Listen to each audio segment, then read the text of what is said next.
এসব হচ্ছেটা কি?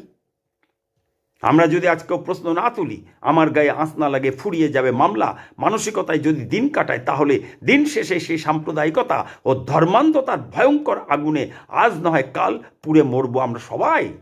কেউ ছাড় পাবো না। ভোটের রাজনীতি, ক্ষমতা দখলের রাজনীতি, ক্ষমতা দখলের জন্য ধর্ম ও ঈশ্বরকে যতদিন বোড়ে হিসেবে ব্যবহার করার মানসিকতা যতদিন চলতে থাকবে, ততদিন উগ্র ধর্মান্ধতা ও বিষাক্ত সাম্প্রদায়িকতা পাশাপাশি চলতে থাকবে। সব ধর্ম সম্প্রদায়ী ও ঈশ্বর বিশ্বাসীদের মধ্যে এরকম লোক থাকার জন্য আজ ধর্ম ও ঈশ্বর সম্পর্কে মানুষ আগ্রহ হারাচ্ছে, অবিশ্বাসী হয়ে পড়ছে ক্রমশ। ধর্ম মানুষের কাছে বিরক্তির কারণ হয়ে উঠেছে। ধর্ম সম্প্রদায়কে কলঙ্কিত করতে এরা মূল দায়ী। আর যারা ধর্ম ঈশ্বর মানে না, তাদের জন্য, সেই সমস্ত রাজনৈতিক দলের জন্য এই সমস্ত ঘটনা একেবারে পড়ে পাওয়া 14 আনা প্রবাদের মতন।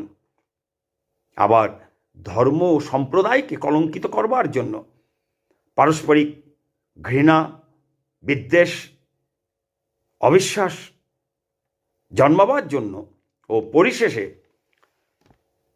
ভয়ঙ্কর লড়াই লাগাবার জন্য এই ধরনের লোকেরা কোনো বাইরের শক্তির এজেন্ট হিসেবে কাজ করে দেশকে দুর্বল করার জন্য, ধ্বংস করার জন্য।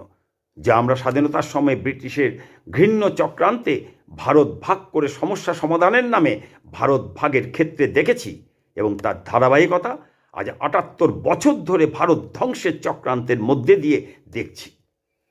পরম প্রেমময় শ্রী ঠাকুর অনুকূলচন্দ্র 1946 সালে ও তার বহু আগে থেকেই ব্রিটিশদের দেশভাগ সম্পর্কে দেশনেতাদের সচেতন করে দিয়ে দেশনেতাদের উদ্দেশ্যে আকুলভাবে বারবার এই ভাগের ভয়ঙ্কর পরিণাম সম্পর্কে সাবধান করে দিয়েছিলেন ও ভারত ভাগ না করতে অনুরোধ করেছিলেন এবং হিন্দু মুসলমানের সমস্যা সমাধানের উপায় বলে দিয়েছিলেন। কিন্তু কেউই শ্রী ঠাকুর অনুকূলচন্দ্রের ভবিষ্যৎ সাবধান বাণীকে গুরুত্ব পাত্তা দেননি। পুরুষোত্তম পরমপিতা দ্রষ্টা পুরুষ পরম প্রেমময় শ্রী ঠাকুর অনুকূলচন্দ্র বলেছিলেন, dividing compromise is hatch of the animosity, অর্থাৎ ভাগ করে সমাধান করার অর্থ তা দিয়ে দিয়ে শত্রুতার ডিম ফোটানো। আজ স্বাধীনতার 78 বছর ধরে এই বাণীর